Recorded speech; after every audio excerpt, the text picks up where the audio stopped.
Plastic bars tryna copy my steel. Copy my steel.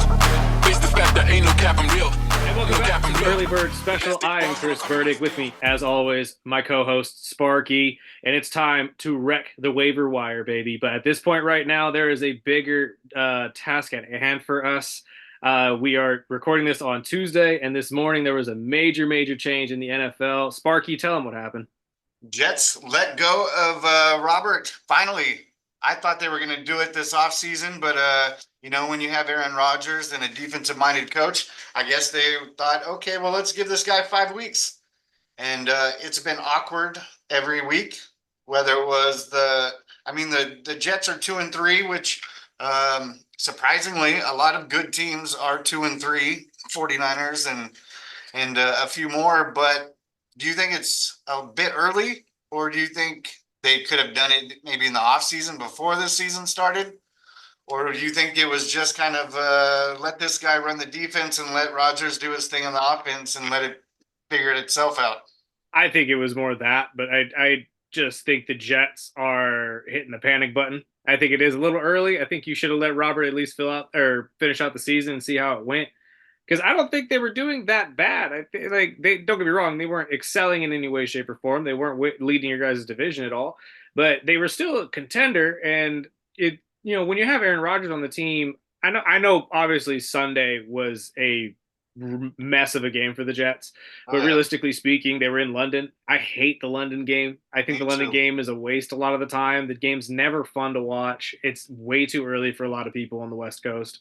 Now, again, this is speaking as a West Coaster. East Coasters obviously get this early in the morning, so they don't mind it as much, I'm sure. But I just don't feel like the games go as well for the players. I think that the jet lag and all, and I mean, we've talked about teams going overseas and stuff like that, how tricky it can be. So it is what it is. But the firing of Saleh came as a surprise to me. I'm not going to lie, especially seeing that go across the ticker this morning. I don't think Aaron had anything to do with it. Reports say Aaron had nothing to do with it. It was all the owner that had something. Or I'm sorry, I think it was the GM or the owner, one of the two. Woody Johnson. Yeah, was the one who pulled the trigger and cut Saleh. And I just think this is a situation where you had a defensive-minded coach that had a very offensively heavy team, and he took a lot of the blunt of the grief of the matter of them losing, especially last year, even though he had no quarterback help last year with Aaron going out. So it's a lot of blame going Robert Saleh's way that I don't think is necessary. I think he's a great coach. I know you've mentioned that you think he's more of a DC than a head coach. Yeah, he reminds me of Flores. Yeah, I could see that. But, I mean, I don't think guys like Flores and Saleh are necessarily bad head coaches. I just think in the game today, a lot of the people can be softer or need to be coached a little softer is a better way to put it. Their personalities aren't soft, but they just need to be coached in a different way that people like Saleh and Flores, they just don't mesh sometimes. Well, and they got to have that yin and yang. They have if you have a heavy-minded, defensive-minded coach, you have to be able to link them up with somebody like the Dolphins offensive coach. That's the type. I wish we could still have Flores and still have McDaniel. Then we'd have a perfect squad.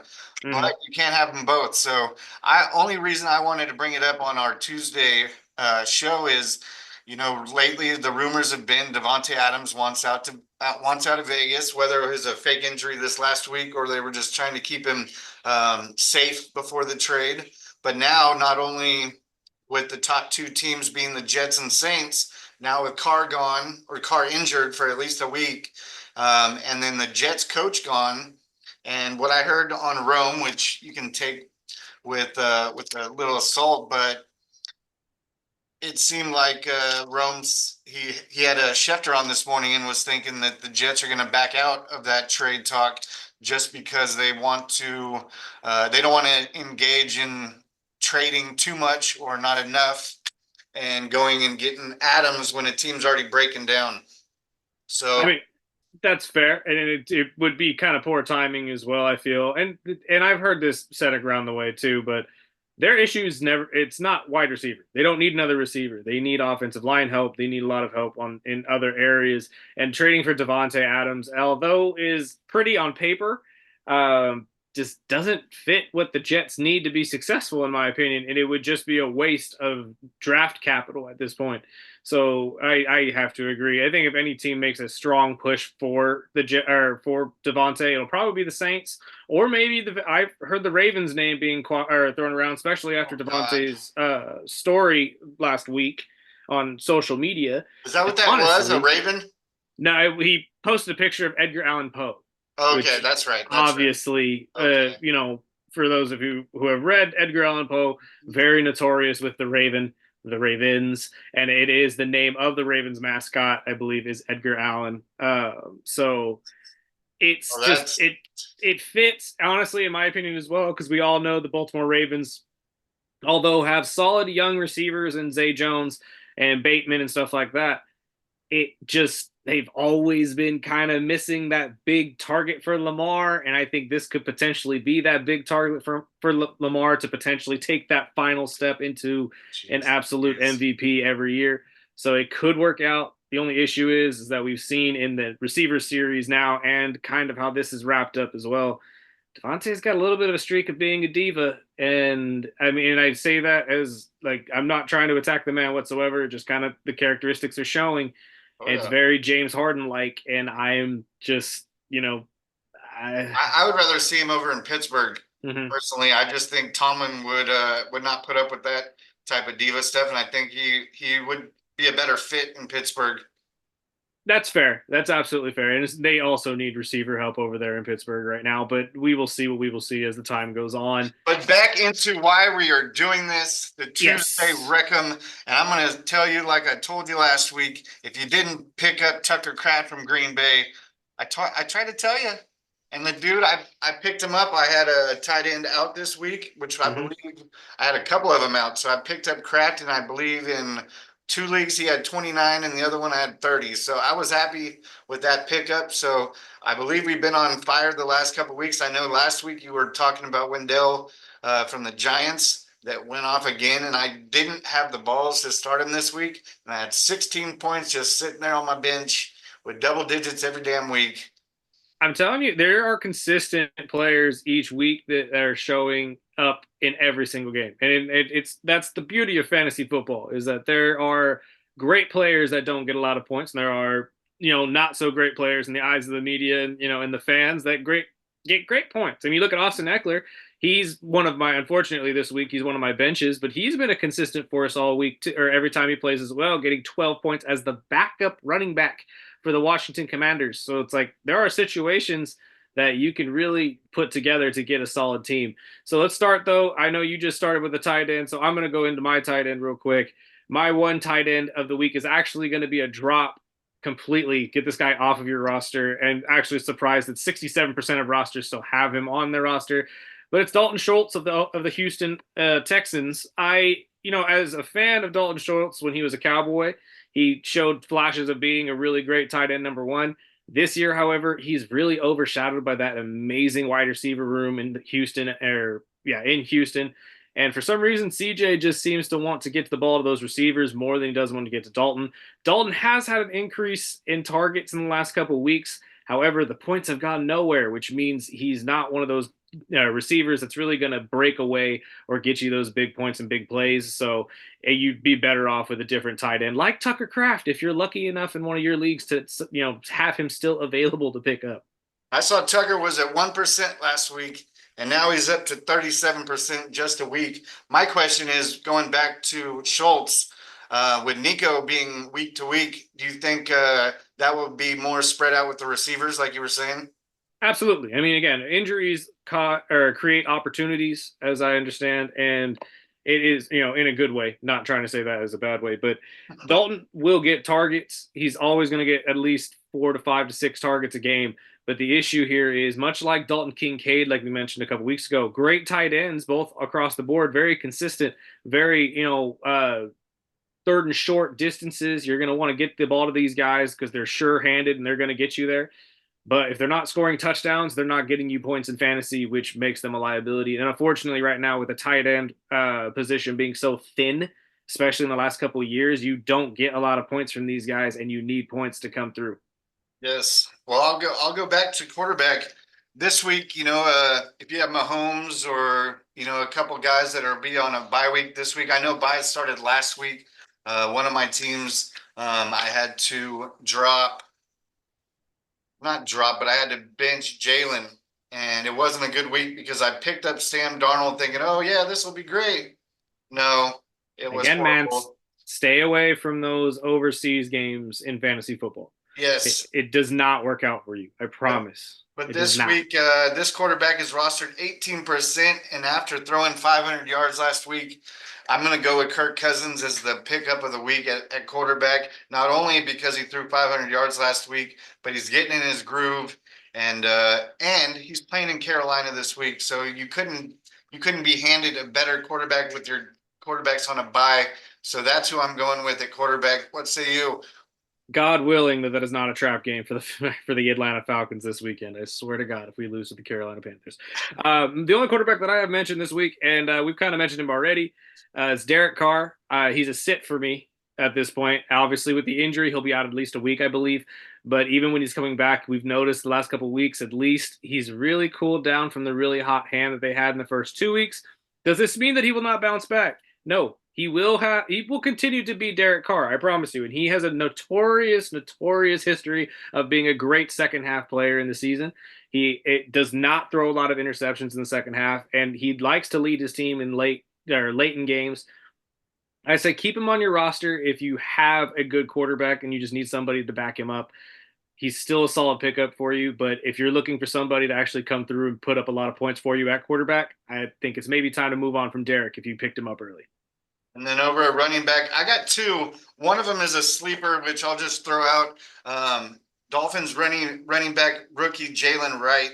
And I will say Miami's on a bye week. It might be a good time to just pick him up and hide him in your on your bench.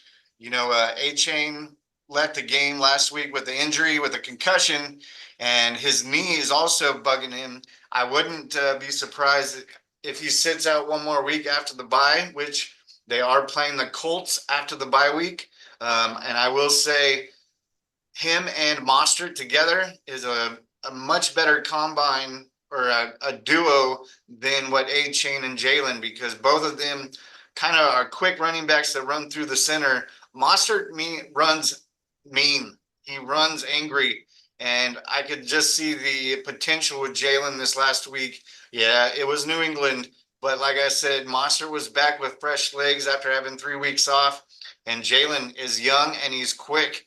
And I would say that would be maybe a hidden gem if you're really tanking or needing a running back in the next couple of weeks. But my big pickup this week would be Tank Bigsby. Bisbee over in Jacksonville. He's not only is he playing the Bears, which has a good rushing defense, but the second year back powered Jacksonville to its first win this last Sunday. And not only did he have a 13 rushes, but he was over 100 yards, 2 touchdowns, and that was with splitting carries.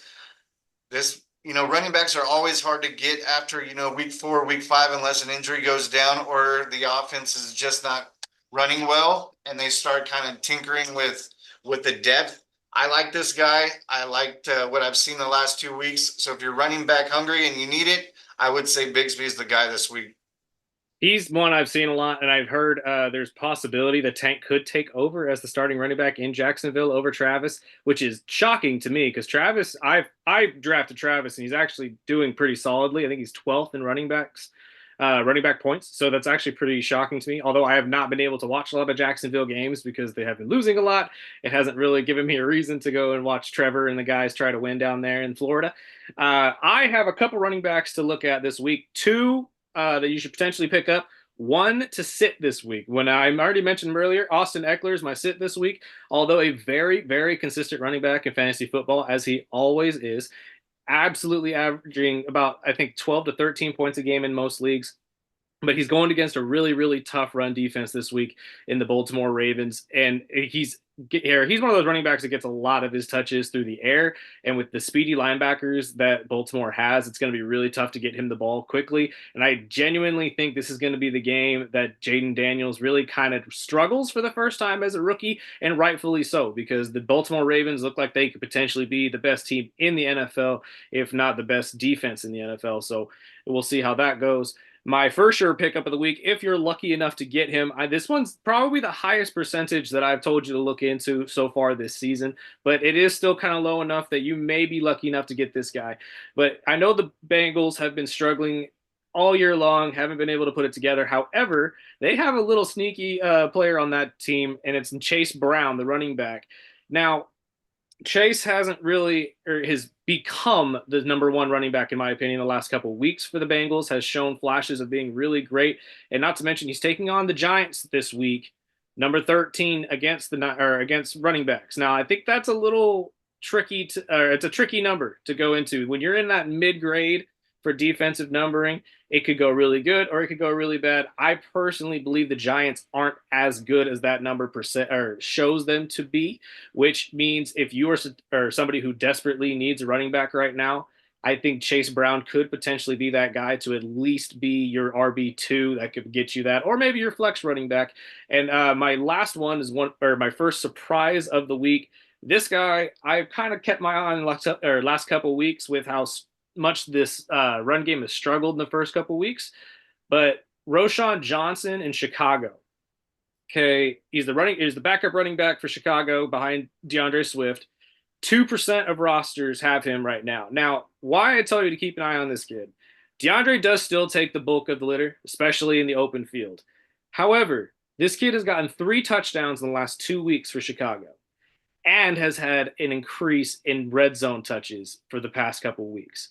This is starting to show me that they are really starting to go the ways of the last couple teams that have had DeAndre on the roster, which is DeAndre takes care of all the stuff before the last 20 yards, and then we get a power guy to take care of us going into that red zone. And I think Johnson potentially is that guy to get in the red zone, which means he's going to get plenty of touchdowns. And we all saw what happened with Jamal Williams a couple years ago, led the league in touchdowns when he was behind DeAndre. So this could potentially be that next running back to look out for.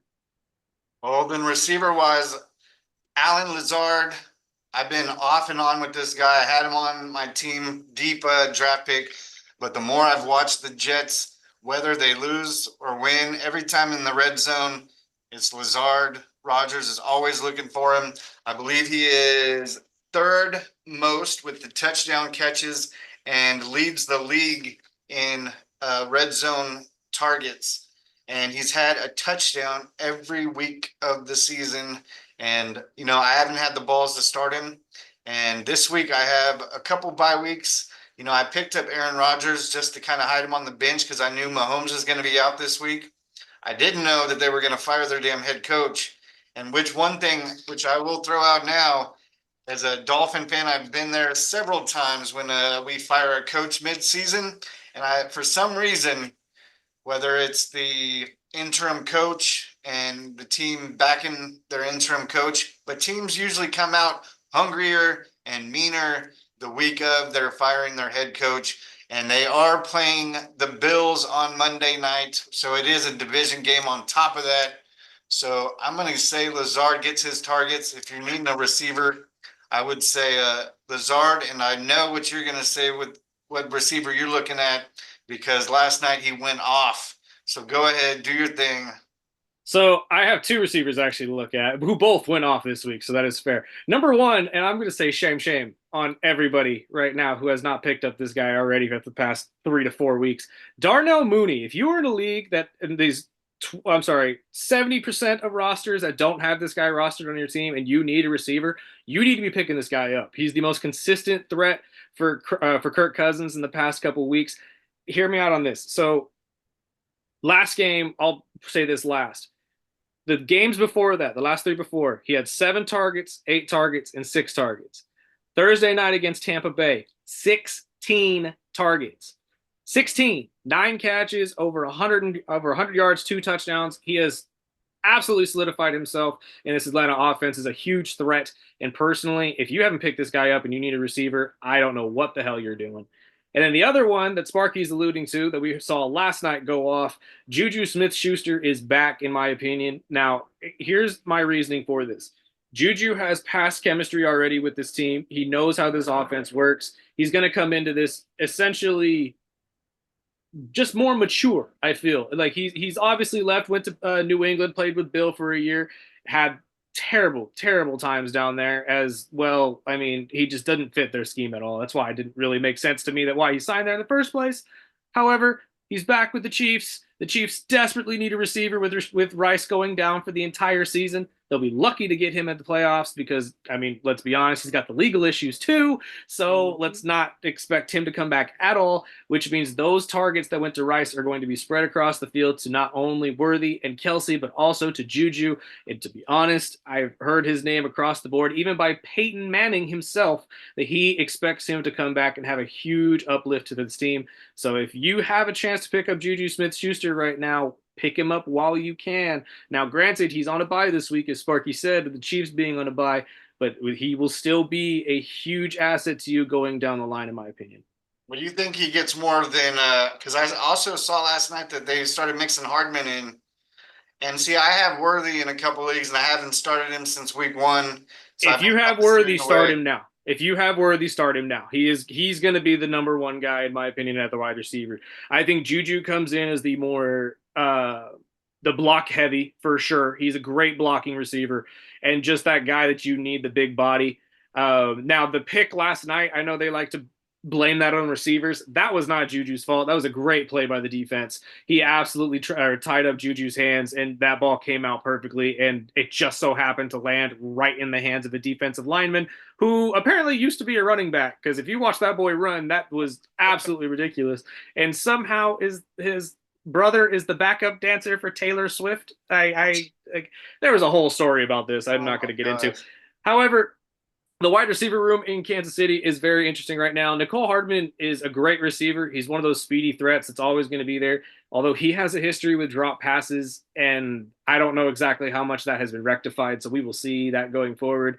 But I also believe if they just sign Juju back and he already is ahead of Nicole in the depth chart, shows me that there hasn't been much improvement, if any. Well, when he finishes with 130-something yards, somebody's going to be happy with the guy. And with the bye week, he gets an extra week of work with Mahomes. So yeah, and I got one more pickup here. Do you have a defense at all? I do. That's my last pick. Go ahead and hit your defense first, then, because that's my last defense of this week is the Houston Texans. And the Texans defense has kind of muttered so far in 7 fantasy points. That's what they averaged the last 3 games. But I believe this is the week that they snap it back because they are playing the Patriots, who have yet to score more than 20 points in a game and are averaging around 8.6 points per game in the last 3. So I like the odds with Houston's defense this week. It's always a good bet to go with teams that are playing against teams like New England or Carolina, especially on the defensive side. Mine actually is something similar. I'm going with the Eagles. Eagles have a notoriously bad start to this year with defense. They are 31 in points, and I realize this. That has allowed you to be able to pick this team up this week, though, who are taking on the Cleveland Browns, who are 31st in points to defenses. And they are equally as big of a dumpster fire on the offense as the Eagles have been on the defense. The only difference, the Eagles are coming off of a bye week, and usually the Eagles have a history of coming back pretty damn strong after a bye week. I don't think this is going to be any different. So I say pick up the Eagles defense right now, especially for this week. If you have a team that's on a bye and you're desperately needing one, I think this could potentially be at least a spot filler for you for the week. I don't know exactly going forward. We will see. We will see what we will see. But the Eagles defense this week against Cleveland, I love the pickup, and in my opinion, it's probably one of the safest things you'll see this week. Totally agree. Check us out, Instagram, Facebook, and right here on YouTube. Send in your questions, comments, whatever you need. Let us know, and we'll be back live this weekend. Peace. Peace out.